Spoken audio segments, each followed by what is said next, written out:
What's up, YouTube? It's Ryan from AnnihilatorMTG here, and today we're going to be playing some more Modern. The list that I'm going to be going with today is a red-green Titan Breach style deck, similar to what I played last week. Now, if you guys haven't checked out that video, I would greatly appreciate it if you would do so. It means the world to me, for sure. So I was taking a look at the list, and I thought to myself, I could probably trim some of this fat here, to be entirely honest with you. So I decided to take the one-of copy of Woodfall Primus and make it a 4th Scapeshift. Now, this seems like a bit of a no-brainer. Scapeshift is unbelievably powerful in this deck. But I also moved the relics into the sideboard, which I'm not entirely confident on, but it is what it is. And I also went down to 3 copies of Summoner's Pact instead of the full 4. Now, doing this gave us extra room for 2 copies of Explore and 2 copies of Dryad, with Dryad in particular being very powerful in this deck. I also decided to cut the Bloodbraid Elves, which is pretty unfortunate for me because I love that card, but I found that Cascade was being a little bit finicky. We would sometimes hit Summoner's Pact when we really didn't want it or need it. And in sideboard games, we would often hit Veil of Summer, which, as you can imagine, cascading on your own turn into Veil of Summer when your opponent isn't actually doing anything yet is rather unfortunate. In its place, I decided to add Sweltering Suns, which is a concession to the aggro decks that I've been running into lately, and Nightpack Ambusher, which is some interesting tech that I found online on various lists on like MTG Goldfish and stuff. Now, Ambusher seems particularly interesting, especially if you're playing against Control when your opponent doesn't have Teferi yet. That's very important, because what you can do is you can flash out during their end step or whenever you want, really, and bait out a counterspell. Then you get to untap and you can play your Through the Breach for your prime time, or, just hardcast your prime time or play Scapeshift. This is a bit of a red herring in that sense, but it's also pretty useful against creature decks. For instance, if you're playing against aggro, you can flash out this as a blocker, then have a blocker the following turn, maybe make them waste their lightning bolt on it, which is like a great little 2-for-1. Another thing that you can also do is flash this out to block a Thalia, which is really, really annoying. And I guarantee you they won't be expecting this, or at least that's what I hope. As for the mana base, it's identical to what we played last week. I still think we could probably have a few extra fetches for our Field of the Dead, but it is what it is. As for the sideboard, we cut 1 copy of Fry for a 3rd copy of Veil of Summer. Veil of Summer is just absolutely ridiculous, so I feel pretty good about that. And we cut the Damping Spheres to make room for the 3 relics. Now, Damping Sphere in particular is very powerful against Tron and Storm. About Tron, I feel like when we're running through the breach, we're definitely fast enough to beat them. And I actually played against Tron 2 or 3 times in between recordings and stuff. And I noticed when I was playing against them, game 1 wasn't really that big of a deal. And I played against 1 Eldrazi Tron player and the rest of them were mono green. And either way, I really didn't feel like I had that much trouble, to be entirely honest with you. As for Storm, it's not that big of a percentage of the meta, at least compared to what it used to be. So I feel like we can just use the relics. It can slow them down. They can still do pretty good, even with a relic on the board. But I feel like this is a better fit for what we're actually expecting to see. So let's hop into the queue and see if we can win our matches. See you there. Alrighty, we made it into our match. Best of luck to our opponent, and looks like we won the die roll. Alright, let's see what we have here. Okay, this seems good enough for sure. We could play our Steve on turn 2, play a Dryad, and we've got a Nightpack Ambusher, so that's pretty interesting. And we have 1 piece of the combo, so we'll keep. Alright, looks like our opponent capped 7. We'll play a Valakut and pass. Alright, judging by our opponent's username, we might be playing against Spirits here. That should be an interesting test. Wish we had some lightning bolts. Nope. Blood Crypt. Interesting. Huh. And tapped, no less. It's very, very, very interesting. Alright, let's take a look. See what we can do here. We draw Summoner's Pact, that's alright. We'll crack this and we'll get a Stomping Ground, and then we'll play our Tribe Elder. It's a pretty good start. I definitely want to get an untapped source so we can play our Nightpack or our Dryad plus the Valakut. That would be very, very good. That might actually be the play since we have the Summoner's Pact and we can just pact through the breach, then we'll be on our way. I expect to get Thought Seized or something since our opponent's playing black. I wonder if they're playing Jund or if they're just playing some kind of like Rakdos mid-rangey Blood Moon deck. If they are doing that, we are in a little bit of trouble. We'll have to see, though. Let's see what our opponent's playing. Interesting. Simian Spirit Guide. Rabble Master. Okay. Wow. This is not, strictly speaking, what I expected, to be honest with you. The interesting thing here is I'm concerned, for sure, but I'm not that concerned. I'm going to get a forest just so we're not completely locked out here because when I see a Simian Spirit Guide in red, I think there's a Blood Moon in here somewhere for sure. But the thing is if we can get an untapped source, our Night Pack is going to do absolute work against their board. Okay. All right. Now, the unfortunate thing here is... Actually, there's a lot that's unfortunate here. What we could do, actually, and I think maybe actually I'm going to do that for sure. We'll just play the Dryad, and what we're going to do here is we'll play the Valakut, and then we'll crack this for like a Sheltered Thicket or a Forest if they do hit us with a Blood Moon. And even if they do get us with a Blood Moon, we'll have double green, so we can play our Night Pack, we can Summoner's Pact to get our Prime Time, and granted, we're not going to be doing any Valakut shenanigans, but we will have a very powerful 6/6 on the board. So I think this is probably the better play long term. It'll be interesting to see what our opponent does here. I wonder if this is just like that Red-Black Goblins deck, or is it... there is a Red-Black Goblins deck, isn't there? I think I heard about Jim Davis playing it. Dreadbore. Huh, okay. Very interesting. We'll crack this, get a Sheltered Thicket. We're, of course, doing so because they can't play a Blood Moon right now, unless they just have, like, triple Spirit Guide plus Blood Moon, in which case, you got it, man. You absolutely got it. All right, so they're going to be attacking in here. We're going to be taking quite a bit of damage. That should be, what, 6 damage? Yeah. I like Goblin Rabble Master. In fact, I actually thought about putting a couple of them in this deck when we were playing Bloodbraid, because how ridiculous would it be to Bloodbraid into a Rabble Master, and it's just like, you're also playing Valakut too? Are you kidding me? That would be just phenomenal, in my opinion. So we're going to cast the Summoner's Pact here. Hopefully we don't get Blood Mooned. I'm actually maybe inclined to... Actually, we'll have to see. I'll have to see if we can pull off the win here. I haven't actually done the math yet. All right, so we've got 2 mountains, but we definitely can't win here. So we'll get the Prime Time, and this will very much be a Field of the Dead Prime Time. Okay. So let's take a look. Let's get Forest, Field of the Dead, then we'll move in for the attack. All right. So then we'll get Cinderglade and a mountain. Cinderglade, and let's do a snow-covered mountain. All right, so now we got some zombies, which we can use as pretty cheap blockers. And we have the Scape Shift next turn. So this is something that actually does happen fairly often, is just like the setup through the breach, depending on if our lands are, you know, good enough or whatever. Pretty interesting interaction, being able to do that and then just play your Scape Shift. Not exactly the original plan, but it is what it is. Plus, I'm happy with our blockers for sure. All right, our opponent plays a basic mountain here. Oh, a K command. All right. Well, I don't see a Blood Moon, so we'll pitch the Ambusher since we can just win with the Scape Shift. I wonder if they're just going to bolt the other zombie, because we're definitely blocking the Rabble Master. You know what I mean? Like, all right. And if they don't attack with the Rabble Master, I don't really quite see the point, to be honest. Okay, we'll block. So we'll take 2. That's no problem at all. All right. But we still have enough mana, thankfully. Okay. Oh, explore. Nice. Yeah. Okay. So we will do one of these. Okay. Play the Scape Shift, and they should just scoop them up, basically. Well, guess not. All right. We'll go land. That's 1, 2, 3, 4, 5, 6. Okay. Let's actually do that, just to be safe. All right, we'll go Cinderglade. Let's get a bunch of mountains here, if I can see. Let's make sure we're not doing anything stupid here. All right, we'll hit no, and that is a absolute ton of triggers. All right, now we'll just yield here.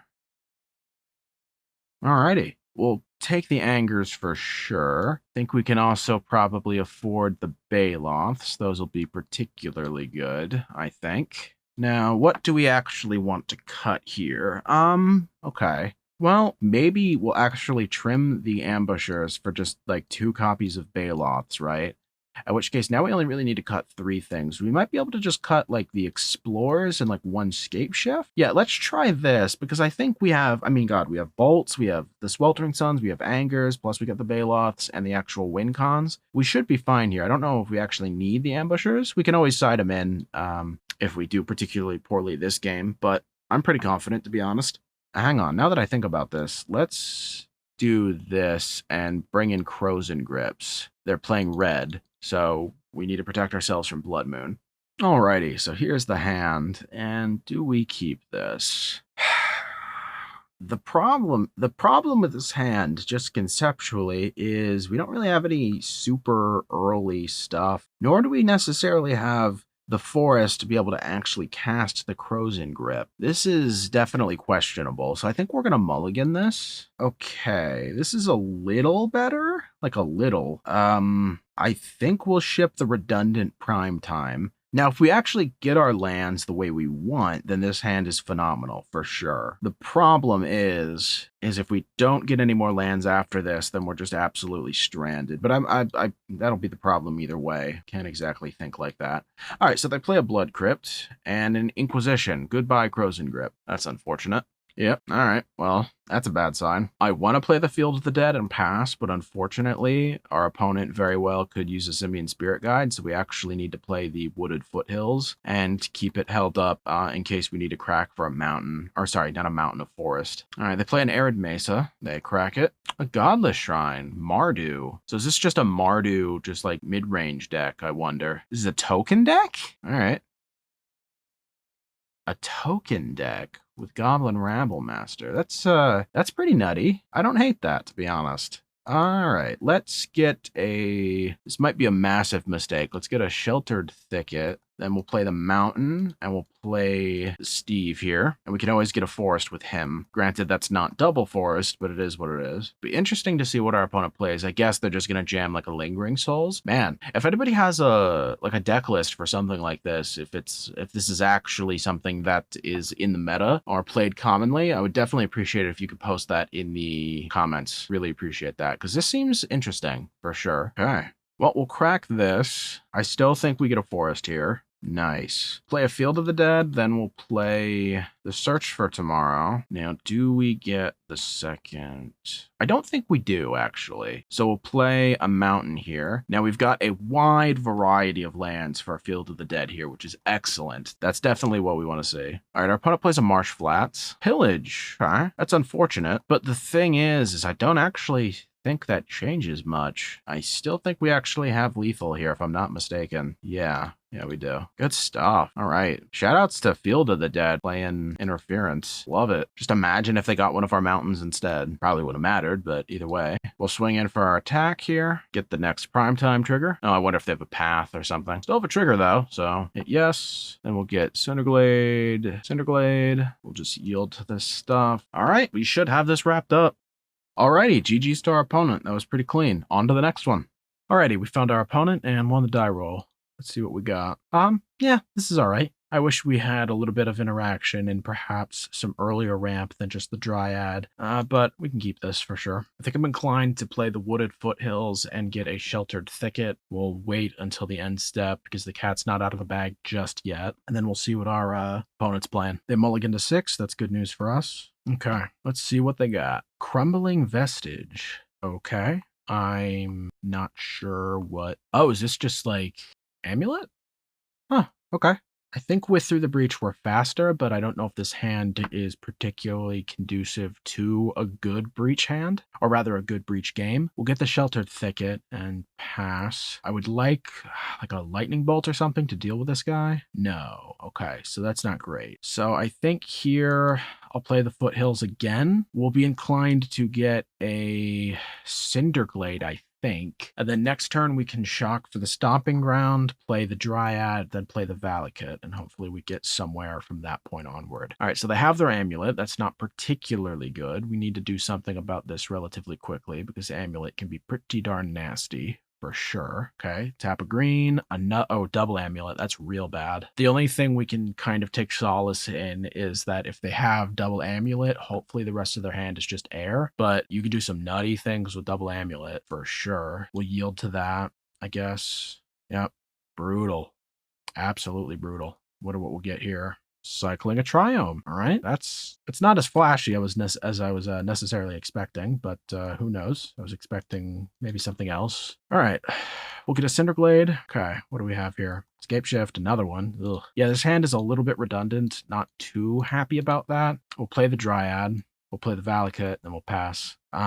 We're kind of in a tough spot here because normally in this position, like if this was like a Steve or something, well, I guess we wouldn't have been able to play that. But either way, well, if it was, we could have played this and then whatever. My point is if in a normal situation, we would be hoping for a Through the Breach on top, but we can't really hope for that right now because we don't have enough mana for it. And then, which means we're hoping for a land Through the Breach. And I don't really know how lucky we are to be able to get something like that. Our opponent's just doing absurd things. What will they be able to have here? 8 mana if they tap this to get their Karoo land back in play? So they can just hardcast a Titan here if they wanted to, for sure. No questions asked.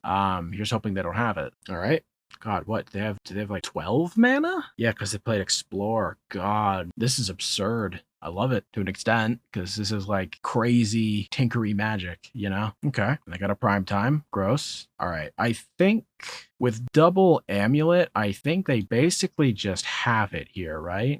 And with this, it's a bit much. Plus, if we top deck, yeah, I don't think there's actually anything we can top deck to win from here. So I'm just going to concede to save a little bit of time here. Let's see. So Crows and Grips are definitely in 100%. I think the Sweltering Suns are a little bit weak. As for the rest of the deck, I think this is fine. I mean, we want to stay relatively low to the ground here to be able to do things properly. I guess maybe the Veils are just strictly speaking better than the Night Pack. Now you may be wondering, what do you mean Veil against Amulet? They can defensively Pact of Negation us. I don't want to get completely trounced by that, and I just don't think this is necessarily going to matter that much in the matchup. So if these are just dead cards either way, I would rather my dead card potentially protect us from a weird interaction that their deck can play. All right, so we'll play first here, and this hand is very strong, very strong in my opinion. We can kill their Tribe Scout, which is great. Yeah, we can keep this. We'll see if they keep 7 or if they mulligan. Say what you want about Amulet, but it is one of those decks that's just like every time you watch it, at least in my opinion, I'm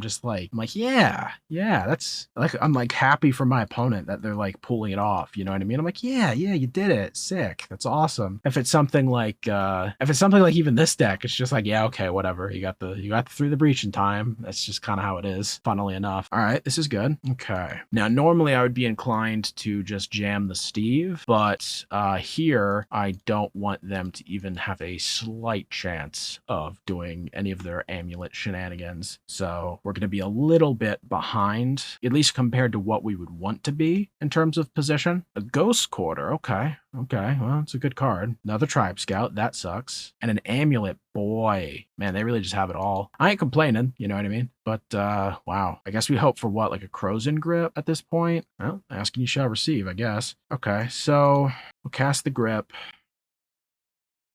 All right, might have slowed them down enough to really make a difference, because if we top deck a land, we got double Steve, get like forest or something like that, then we've got the Escape Shift kill at that point. Another Amulet? Good lord, man. I don't know whether to be like sad or just impressed, or both, to be honest. All right, let's hit a Thicket here. Valakut, very nice. That's pretty ideal, to be honest. And what we can do here, because we got 1, 2, 3, 4. Okay, yeah. This is good. This is very good. That's amazing. They're likely going to Ghost Quarter my Valakut, I think, if I'm not mistaken. Yeah, okay, that's fine. I'll hit a Mountain. All right, that's unfortunate that it ended up going that way, but now they're down 1 land, so that might be enough, strictly speaking. So we can get Forest with the Steves, so we'll have 7 lands in total, which isn't enough for the kill, but if we top deck a land, then we're in business. It's debatable whether or not we should be Steving now versus during our actual turn, because we would have had enough mana to just cast the Escape Shift anyways, and now we thinned out our deck somewhat significantly, but it doesn't matter. Okay,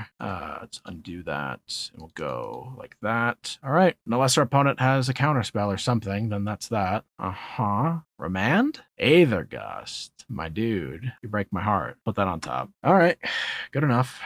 They live to see another day. The thing about Aether Gust is it's only really just a delay, you know what I mean? Like, I'm perfectly fine with this, and they see that too. All right, so we just got to do that again. Although I will say one thing about this matchup is that who goes first could potentially have massive implications to who has the strongest chance of winning. Now, our interaction was very good, and that might have something to do with it. But yeah, whoever goes first, I feel like has a much better shot if their hand is in ideal condition, which I don't think this hand is, to be quite frank. No interaction, no early ramp to speak of. We've got bits and pieces of the combo, but with the redundancy too, I just don't think we keep this. All right, this is a little bit better. We have pretty much everything we want.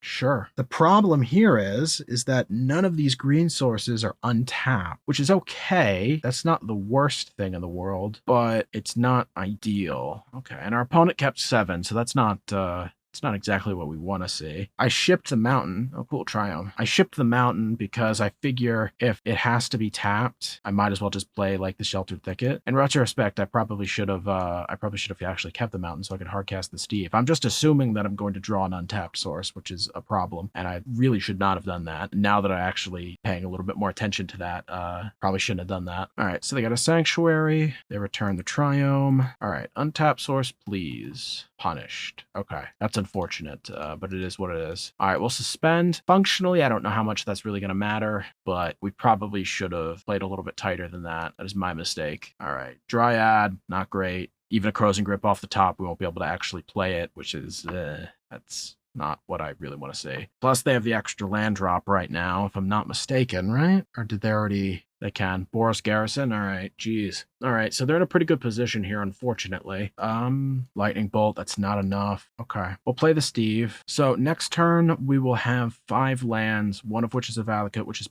perfectly fine.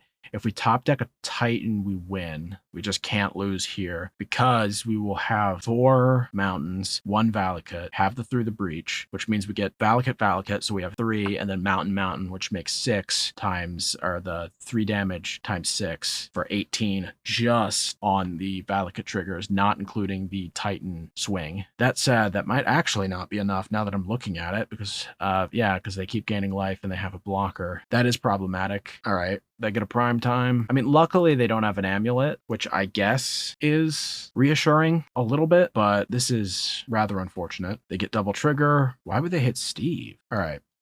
Snow-covered mountain, and I don't think we'll actually yield to those just yet. So if we do top deck the Titan, I think I'm actually inclined to shoot all of the Valakut triggers to clear their board, and whatever's left can hit face, because we don't want their Titan to survive, and we don't want their Dryad to survive, so that's particularly problematic. So it's basically Titan on the top or bust, and we'll get our land accordingly. We'll get a regular mountain, so we have that variety. Not that I don't think Field of the Dead is going to play a part here, but Stomping Ground. 1, 2, 3. No. Well, maybe. Well, hold on. We might have a chance here. Stomping Ground is 5. Steve is 6. Mountain. Then Bolt. Okay, we have a chance. We have 1, 2, 3, 4, 5, 6, 7. Okay, that's still not strictly speaking enough, but if we top deck another land, particularly something like a Valakut, that would be pretty good. But I guess any land really will do because we have enough Valakuts to sacrifice them themselves. And another prime time. Wow. Yeah, so then they crack this plus the attack, and that's basically that. All right, good games to my opponent. That was pretty tough, but it was also very close, to be honest. It's a pretty good matchup, in my opinion. Very fun to play. All right, on to the next game. All right, we found our opponent, and we won the die roll. Let's see what we got for a hand. Okay, this is certainly keepable. We are going to need to top deck some threats, but other than that, we have the ramp that we need to get there, so good enough for me, as far as I'm concerned. Best of luck to our opponent. So we'll play our Stomping Ground, and we'll suspend the search for tomorrow, and we'll pass. Time to see what our opponent's playing. All right, a Windswept Heath. Interesting. We'll yield to that so we can save a little bit of time. Lightning Bolt. Interesting. All right, so let's... Stomping Ground. Might as well. We'll play the Steve. All right, and we'll pass. Doing pretty darn good on ramp. Now we just gotta get there. Interesting. Okay. That's unexpected. Flagstones. Oh, this is that green-white deck. Yeah, I think I know what this is. Obviously it's green-white, but it's that green-white deck that's like kind of it's a mixture of like a little bit of amulet, a little bit of like green-white value, a little bit of this, a little bit of that. At least that's what it seems like when I've played against it. I think when we get our Through the Breaches, we're definitely fast enough to beat them, though. Just like optically, I feel like that's a pretty strong position that we hold. But we do actually need, well, that's one way. Okay, so what can we do here? I'm inclined to just play the Field of the Dead. Then we can hold up Bolt for whatever they happen to play. The interesting thing about this deck, if it's the same one that I think it is rather susceptible to removal. So if you have like board wipes or lightning bolts or whatever, they have all of these green value creatures. I've seen like Excavator, Tireless Tracker. They have that 1 mana elf that can pay 2 to sack a land and get a new one. You can just bolt that, and a lot of their utility kind of falls off. So that'll be interesting. We'll see if they field our... No, Dryad. Okay. Interesting. That's the one. Elvish Reclaimer. Yep. All right. And they got a Valakut. How annoying. All right. So let's see here. I think I'll just bolt the Reclaimer for now. All right. That's 4. So... we don't have Through the Breach. Sorry, I was doing Through the Breach math for a second. I'm like, hold up, we don't have that, so I should probably watch myself here. Alrighty. We'll cast this, get a prime time. 1, 2, 3, 4, 5. Now the question is, do we just go? I think we just go Valakut. We can't kill the Dryad right now, which is unfortunate. So I think because of that, we go Valakut.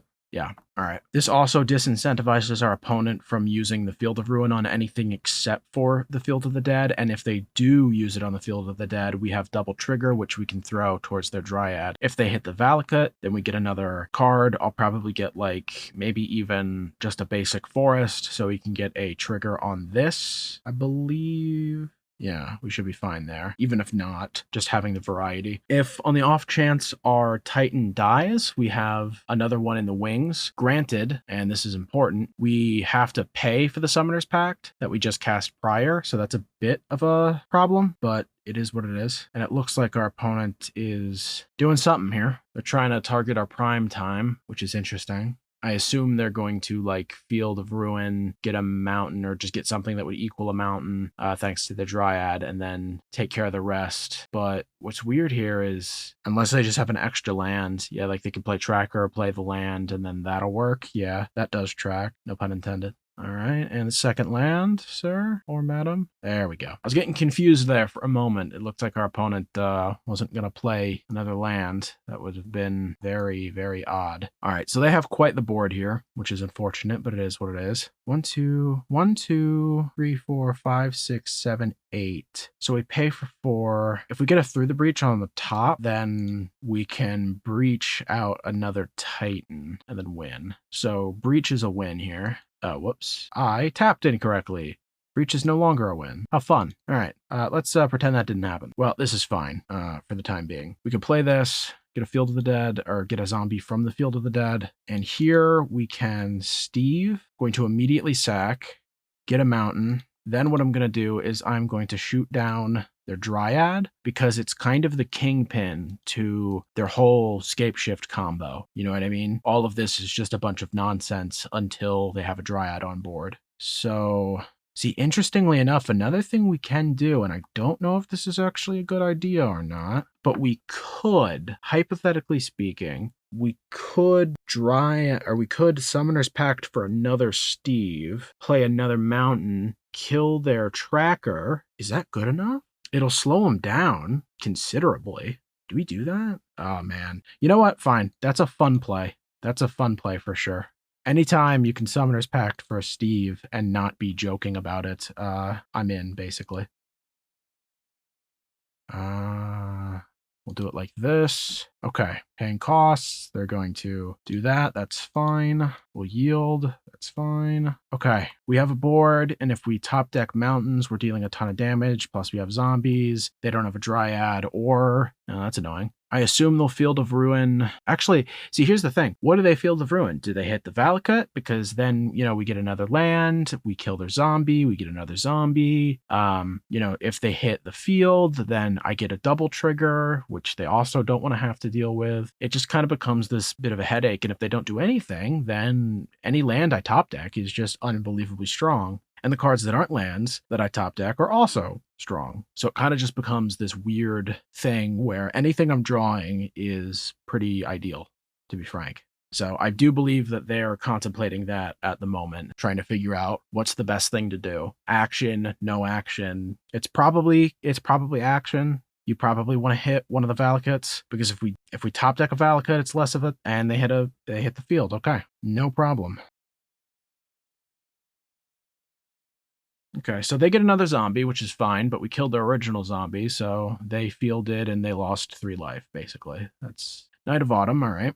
2/1/1 counters. That's interesting. I almost feel like it would have been better to gain life there. To each their own, I suppose. We'll hit yes. All right, and a Titan. Beautiful. All right, prime time off the top. They should scoop. We have plenty of mountains, luckily. We hit yes.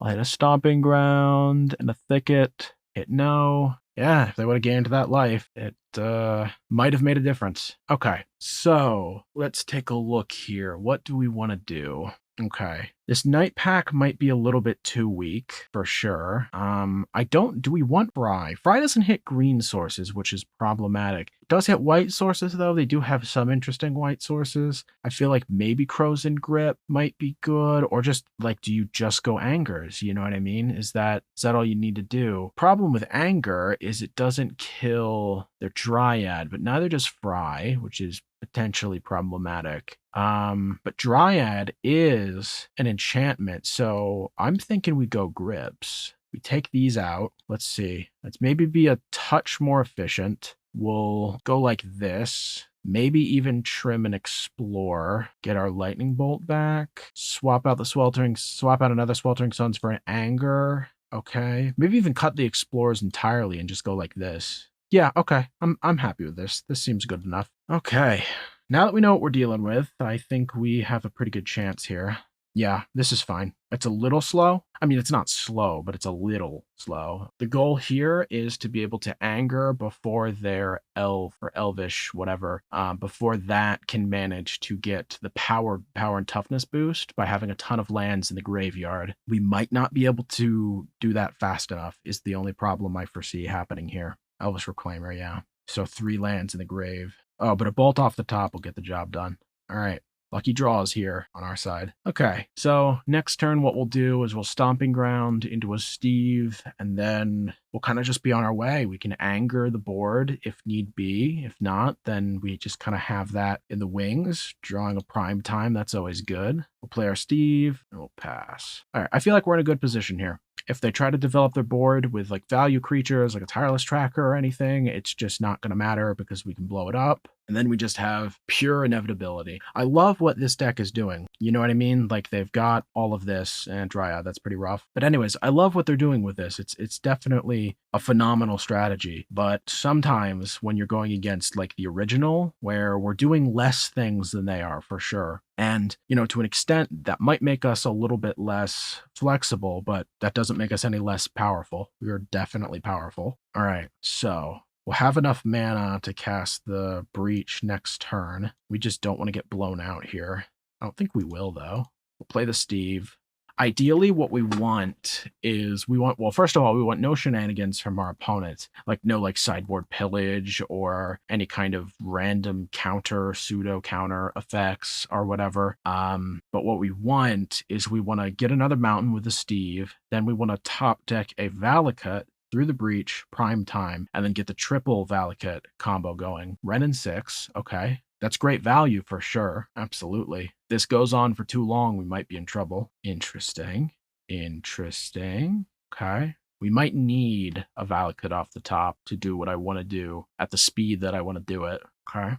Interesting that they wouldn't attack with the Dryad. Maybe they're afraid that we have a bolt in hand and we would just not sacrifice the Steve, but let the Steve die and handle it that way. All right, we'll get a mountain here. Valakut off the top one time. That might be second best. Well, we can try here. Well, hang on. Let's do a little bit of math here. We through the breach, play the prime time, get double Valakut. I assume at that point they Field of Ruin, and then we get a mountain. Then we deal 3 damage to them. Okay. So then what we could do, so now then they're at 14. Then we attack. Our attack gets blocked and we deal 2 damage. So that takes them from 14 to 12. At that point, the trigger happens where we could get the second Valakut plus mountain, which is 6 damage, taking them from 12 to 6. Then we can play the snow-covered mountain and kill them. Okay. Yeah, I'm in.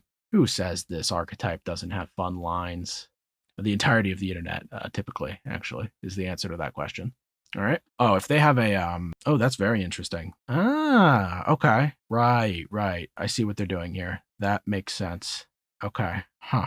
That's unfortunate. I did not see that line. So how are we going to work around this? So I think what we have to do is kill the Dryad first. They run in 6, they'll get their Field of Ruin back, and they'll kill one of my Valakuts, but I still have Escape Shift then, and I can just get a forest and win. So I think we're still fine. I could be mistaken. I could very well be mistaken, but I think we're okay. This isn't exactly how I wrote it up, but I think we're all right. We'll see what they do. Hopefully they don't have some kind of ridiculous way to just win on the spot. I haven't played their deck at all. That's not good. Oh boy, they can run in 6, get a land back. Yep, and if they have Escape Shift, they just win. Oh boy. Hopefully they don't have it. Oh, whoa, what's this? Oh, okay. Yeah, all right. I think we're fine, right?